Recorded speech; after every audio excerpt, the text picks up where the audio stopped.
اعوذ باللہ من الشیطان الرجیم بسم اللہ الرحمن الرحیم السلام علیکم ورحمۃ اللہ وبرکاتہ۔ اس ویڈیو میں آپ کے ساتھ نافرمان بچوں کو سدھارنے کا ایک عمل شیئر کیا جا رہا ہے۔ جو ماں باپ اپنی اولاد کے ہاتھوں ان کی سرکشی اور بغاوت کی وجہ سے تنگ ہوں یا بچے ان کا حکم نہ مانتے ہوں تو ایسے والدین کو چاہیے کہ ماں باپ میں سے کوئی بہتر ہے کہ والد اس عمل کو کرے۔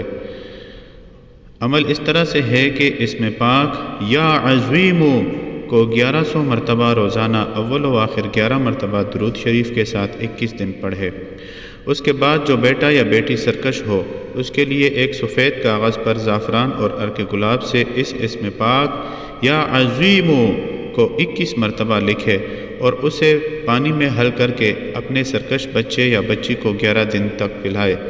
یاد رہے کہ روز نیا کاغذ لے کر 21 مرتبہ اس اسم پاک کو لکھنا ہے، تو انشاءاللہ العزیز 11 دن کے اندر وہ سرکش بچہ یا بچی ماں باپ کے تابع فرمان ہو جائے گا انشاءاللہ العزیز۔ کوئی بھی عمل شروع کرنے سے پہلے صدقہ ضرور دیجیے، ویڈیو کو لائک اور آگے ضرور شیئر کیجیے۔